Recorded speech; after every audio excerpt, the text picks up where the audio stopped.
নমস্কার বন্ধুরা, আজকে তোমাদের সাথে আমি একটি সুজি কেকের রেসিপি শেয়ার করব। এখানে আমি একটা গোল্ডেন সুজি নিয়েছি। এই সুজিটা দিয়ে আমি তোমাদেরকে কেক বানিয়ে দেখাবো। প্রথমে আমি নিয়েছি এখানে হাফ কাপ চিনি। চিনিটাকে আমি একটু মিক্সি বাটিতে পেস্ট করে নিচ্ছি। চিনিটা গুঁড়ো করে নিতে হবে।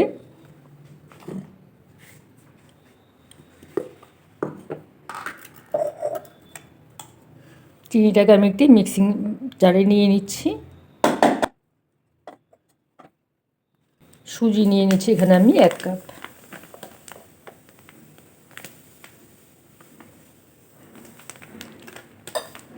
সুজিটাকেও আমি একটু গুঁড়ো করে নেব।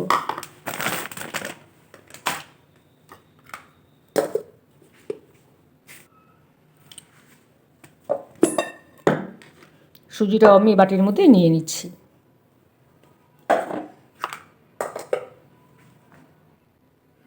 এখানে 1 কাপ দুধ আমি নিলাম। দুধটাকে আমি সুজির মধ্যে দিয়ে ভালো করে মিশিয়ে নেব।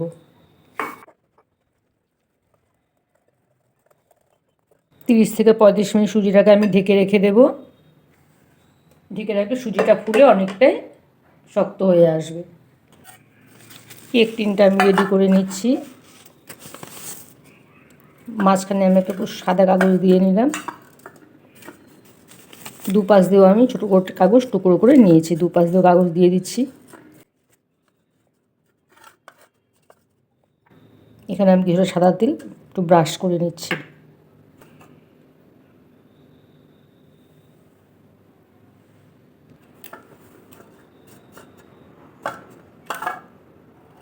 তেলটা আমি চারদিকে একটু ভালো করে স্প্রেড করে নিয়েছি।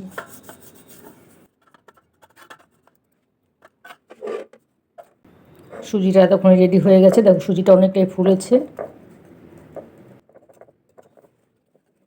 আবারও সুজি আর চিনিটা খুব ভালো করে মিশিয়ে নিলাম। এখানে আমি দিয়ে দিচ্ছি হাফ কাপ সাদা তেল। তেলটাকে খুব ভালো করে মিশিয়ে নিচ্ছি। এখানে আমি কিছুটা ড্রাই ফ্রুটস নিয়ে নিলাম।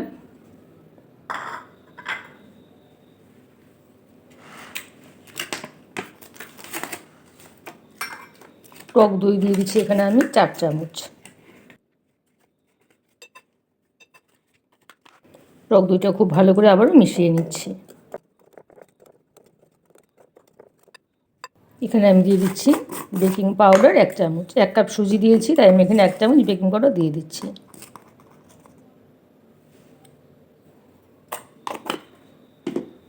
বেকিং সোডা দিয়ে দিচ্ছি এখানে আমি 1 চামচের 4 ভাগের 1 ভাগ।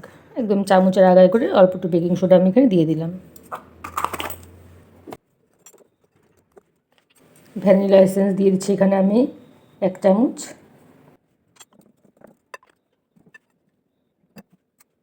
দেখো এরকম একটা লিকুইড ব্যাটার তৈরি করে নিতে হবে। এর থেকে খুব বেশি ভারীও করা যাবে না, খুব বেশি পাতলাও হবে না। এখানে ড্রাই ফ্রুটস আমি কিছু নিয়েছি।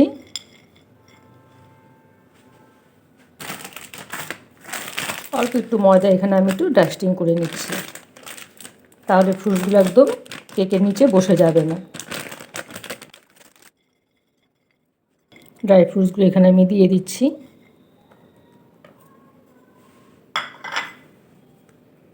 কিছুটা দিয়ে আমি মিশিয়ে নিচ্ছি, বাকিটা আমি একদম কেকের ওপরে দিয়ে দেব।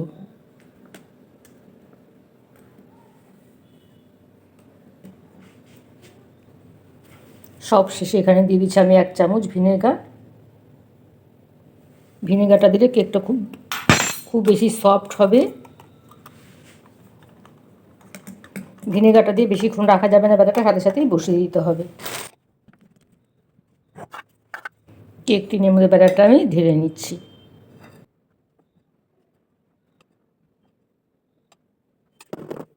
বাকি ফ্রুটসগুলো আমি ওপর থেকে ছড়িয়ে দিচ্ছি। কেক টিনটা আমার রেডি হয়ে গেছে। একইভাবে আমি আরেকটা কেক টিনও রেডি করে নিচ্ছি।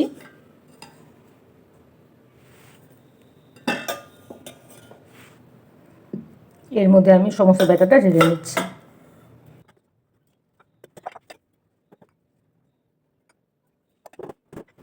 এর ওপরও বাকি ফ্রুটসগুলো আমি দিয়ে নিচ্ছি।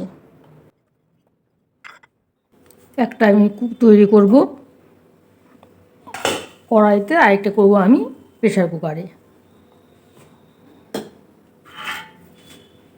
এই ননস্টিক প্যানের মধ্যে আমি এখানে একটি পাতলা প্লেট বসিয়ে নিচ্ছি, এটা কেকেরই প্লেট বসিয়ে এর ওপরে আমি কেক টিনটা দিয়ে দিলাম,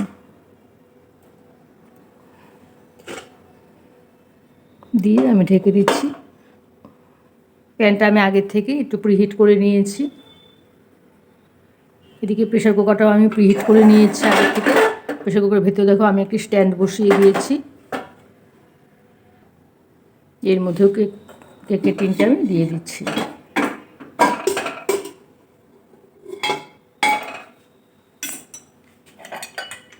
প্রেশার কুকারের সিটি আর গাস্কেটটা আমি খুলে নিয়েছি।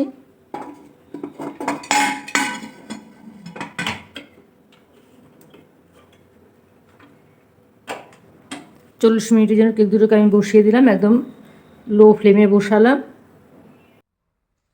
কেক দুটো আমার রেডি হয়ে গেছে, আমি ঠান্ডা করে নিয়েছি। আমি একটু কেক দুটো ডিমোল্ড করে তোমাদের দেখাচ্ছি।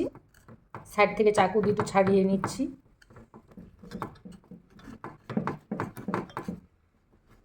এই সাইডগুলো পেপার দেওয়া আছে, দুই সাইডটা থেকে আমি ছাড়িয়ে নিচ্ছি।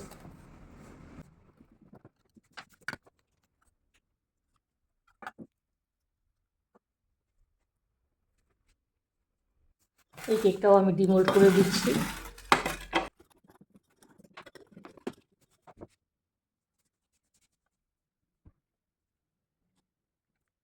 দুটো কেকই দেখো খুব ভালো করে ডিমোল্ড হয়েছে আর খুব সফট হয়েছে। আমি তোমাদের কেটে দেখাচ্ছি কতটা সফট হয়েছে, দেখো।